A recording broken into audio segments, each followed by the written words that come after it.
Well, we're back working on this Onan DJB 6.0 kilowatt generator. I got this, it's new old stock. It has a half an hour run time on it and it was made in 1989.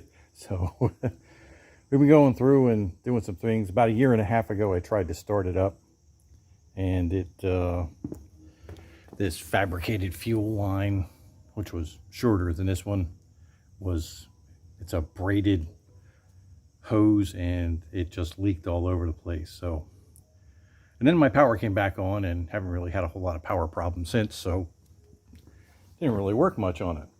But a couple weeks ago we had a power outage for a whole day, and I got to thinking about this thing, and so here we are back working at it. Right now we've got a new oil filter on it. There's the old one.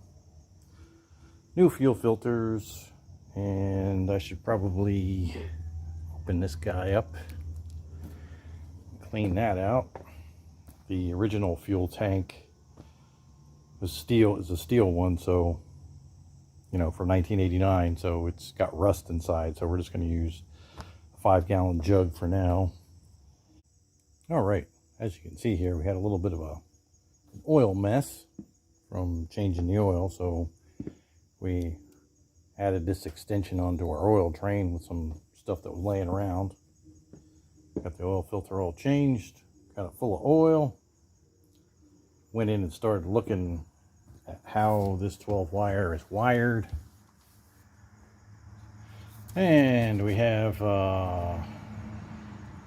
black has T8 and T10, white has T6 and T1, and we have common is T2, T4, T7, and T12, and T3 and T5 are jumpered together, and T1 and T6 are jumpered together. That means we are doing a double delta here. So I'm assuming that means for 240 volts, 60 hertz, we're gonna use L0, which is the common, as our neutral, and one leg, other leg. So I think we'll be able to do something with that. Let's see if we can get this thing to crank or something. This is gonna stop and start switch. Obviously it's hooked up. It shouldn't try to run or anything because there's no fuel.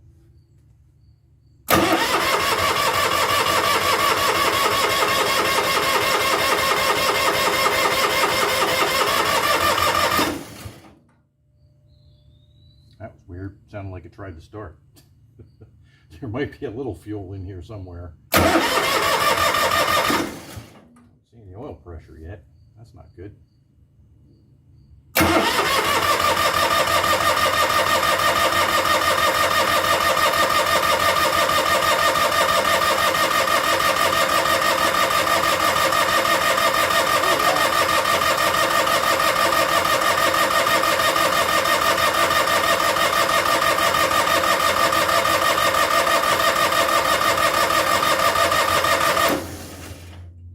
Came up to 25.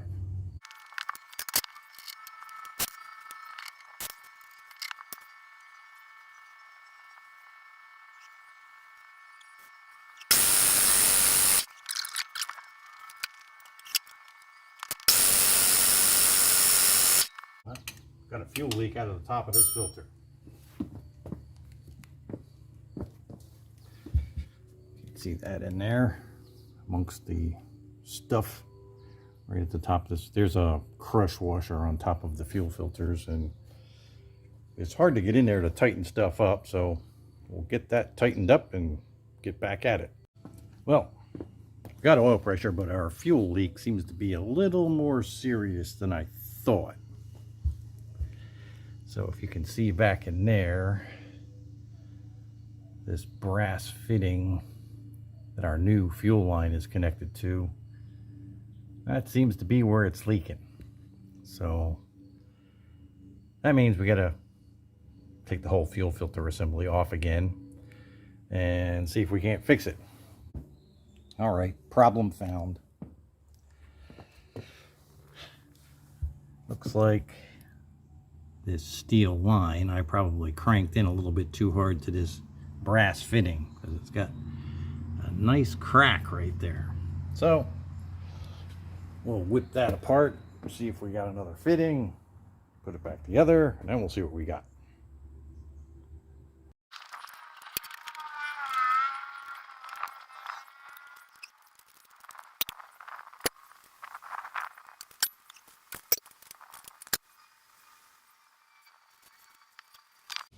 See what happens.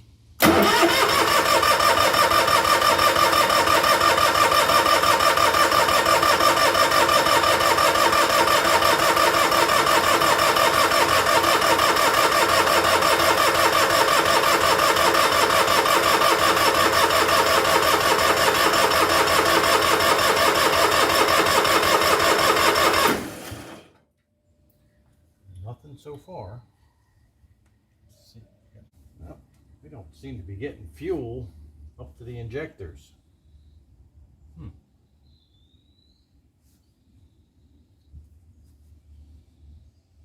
All right, this fuel leak is becoming quite a bear.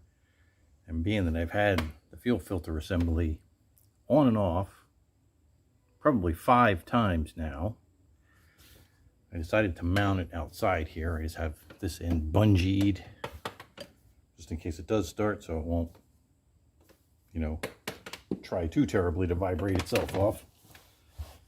And I cranked this into the housing because this seems to be where it was leaking. As much as I dare, and it's 180 degrees away from where it needs to be for it to fit in there.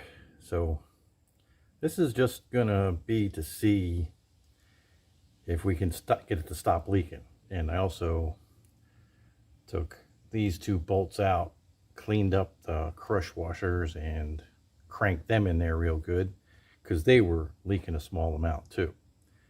So here we go. One more time. So that should do it. Let's see what we got.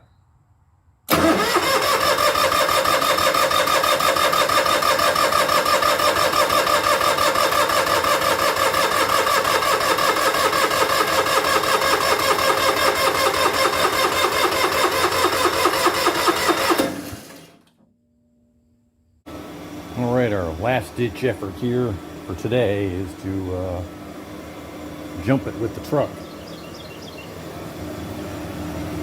We'll see if we can get it cranking enough to get it actually to start.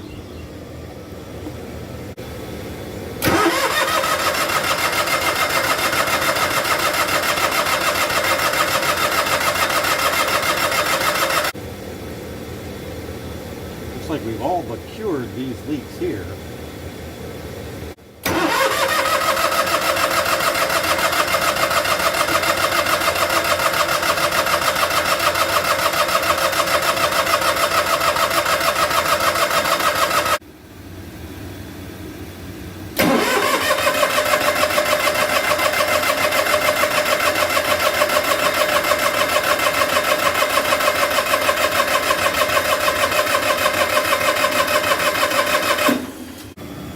Well, this linkage, which is the governor linkage and the fuel shutoff solenoid, is what we're fighting with. I got it freed up, so it kicks up a pretty good amount. I don't know if it's supposed to kick up more or less or what, but example of how this works when you hit the starter.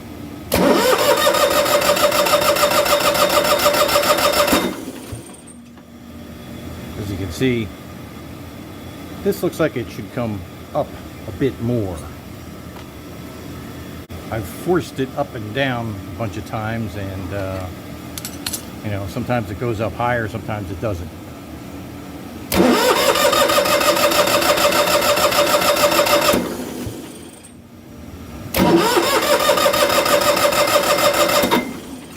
not sure if it's supposed to go further than that or not, but we're not getting any fuel through to the injector. So, well, round one of the effort to get this generator started is over.